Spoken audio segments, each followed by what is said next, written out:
गुरुजी निकाला पैसा। पैसा निकाल के दी। अरे रुक। निकाला जल्दी निकाला। हाँ हाँ निकाला तानी। अरे ये क्या करता रे?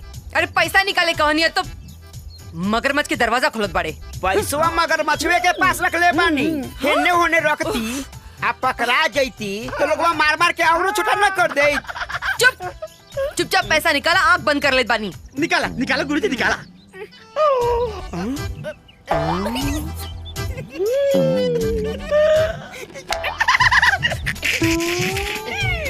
हाइला ई का हो? गुरुजी के मोबाइल है। पैसा दो हमके। पैसा दी ना। अरे देता नहीं ससुरा। निकाल ला जल्दी। ला हाइला।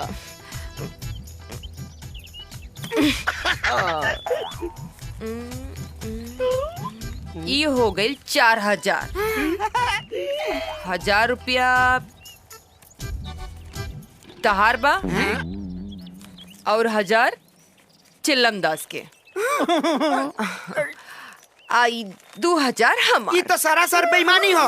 हमनी सब लोगन मेहनत बराबर बराबर कैले बानी, यही से पैसा भी बराबर बराबर बटाए के चाहिए नु। आई हो दाता, आई नी ना गई नी, आ फलाने वो कहाई नी, आ कैसे बराबर के हिस्सा? हाँ, तू लोग तो खाली हारमोनिया बजौला हो, हम तो नचबो कैनी हो, गईबो कैनी हो, तो हमार हिस्सा दोहरा बनत बा। ऐसे ही हमार हिस्सा बा। लेवे के बाद ल, नहीं तो फूटा यहाँ से। देखा, ई बात अगर हमने हंटर वाली के बता देली नु तो तोहार खटिया खड़ा कर दी। बहुत महंगा पड़ी। हाँ। हंटर वाली? हाँ।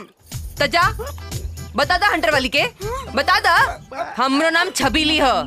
लेवे के बात लो, ना तो जाता नहीं हम। ए गुरुजी जो मिला था ले ली और लेकर निकली ठंडे ठंडे से। और हमनी के और भी जगह धंधा करे बा मरते ले ली। दे दी लिए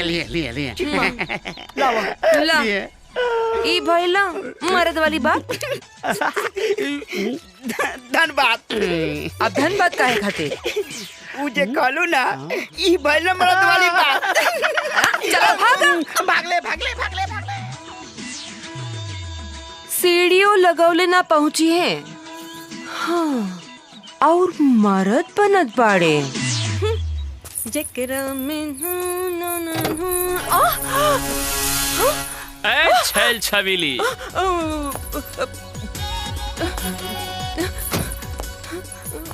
रिश्वत में से एक हिस्सा हमरो मिले के चाहिए। हाँ? निकाल। अरे रिश्वत के बाद छोड़ो ना, हमरा में हिस्सा ले लो। काम काज चोरी चकारी कुल छोड़ दे, रात भर बस सेज पर सेवा करब। हम हनुमान जी के भक्त, परम भक्त, बाल ब्रह्मचारी हैं। कन्याकुमारी से दूर रहनी। हमके तोहरा में हिस्सा ना, पैसा में हिस्सा चाहिए। अच्छा, तो ले ला। ताकि तो मालूम है कि हम पैसा कहाँ रखेंगे। ले ला। दूर रहनी। देख छबीली, सराफत से पैसा निकाल के दे दे, वरना भीतर ले जाकर ठेल दे। रात भर मछरा के साथ खेल खिलाए। निकाल। ए वर्दी वाला राजा, ढेर ना। हंटर वाले के बता दे नू। अच्छा। तो के उड़ा दी हैं। अरे वो तो बाद में उड़ाई, हम तो तोहरा भी। ठीक बा, दे देता नहीं। अरे काहे की ना तारू पैसा, पहला के बाकी बा, पहलो के भी बाकी बा, अब हिस्सा बराबर हो गई। सही कहेला लोग, बेईमानी के धन ना रसेला।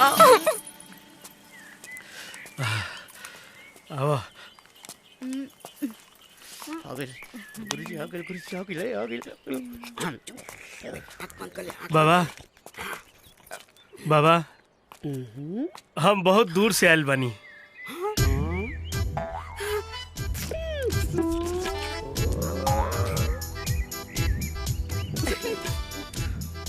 बोला भगत, जे श्रद्धा और भक्ति से हमरा कुटिया में आई, उ खाली हाथ कबहू न जाई।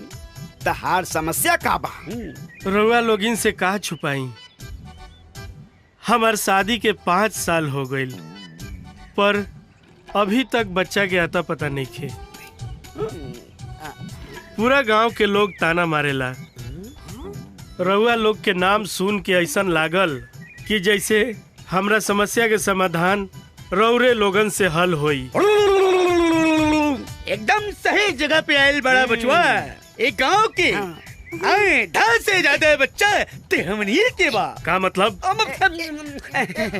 कहे के मतलब ई बा कि हमनी के प्रसाद खियौले के वजह से गांव के आधा बच्चा भइल है। वही प्रसाद खातिर त आइल बानी बाबा। चिंता मत करा भगत, अपना मेहरारू के हमनी के साथे कुटिया में भेज दो। 3.5 घंटा के बाद तुहार मेहरारू बाहर निकली है और तू बाप बन जाइबा। 3.5 घंटा? आप हमरा मेहरारू के संगे का करम बाबा? कोई सवाल ना। अगर बाबा के गुस्सा आ गई तो फिर तू बाप ना बन पाइबा, बुझले? और सुना, तोहार मेहरारू भीतरी जितना जोर से चिल्लाई उतने जल्दी तू बाप बन जाइबा। बुझ गेला? उतना जल्दी तुम्हारे समस्या के समाधान हो जाई। जल्दी भेजा। आओ बालिके, आओ बालिके। ठीक बा, चला जाओ। चला चला चला। और सुना, तू यहाँ गावा, हमनी वहाँ बजाई। चला चला बालिका, चला चला। अंदर ढुका, आवा आवा। अंदर ढुका। अरे जल्दी से बंद कर।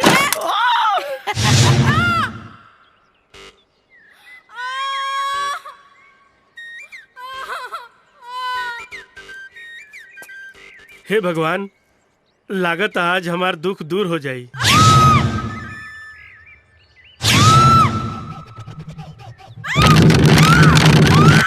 हे भगवान, हमरा मेहरारू के शक्ति दी। लगता दुख दूर होखे में दर्द ज्यादा होला।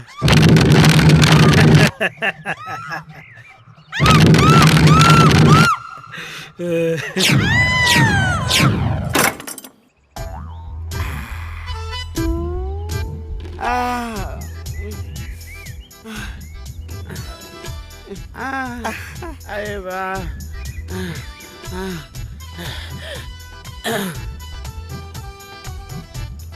ये गुरुआ हमके बहुत थकावता। बाप रे।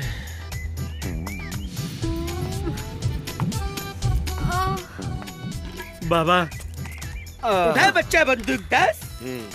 बाबा, हम तो 5 साल में कुछ न कर पैनी, आ रौरा तो 3.5 घंटा में सब कुछ कर देनी है। ये बाबा चिलमदास के कमाल बा बच्चा।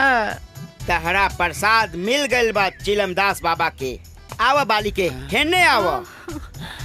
हैला बाबा चिलमदास के ई प्रसाद ह। जा दूधो नहा पूतो फला। बाबा जल्दी निकल चला। देखी हाय तनी मुछिया नीचे कर ली जननी ना। चली घरे हम आके बतावा तनी। उ लोग हमरे साथे का कइल है लोग हमरा संगे। चली चली घरे चली बतावा तनी।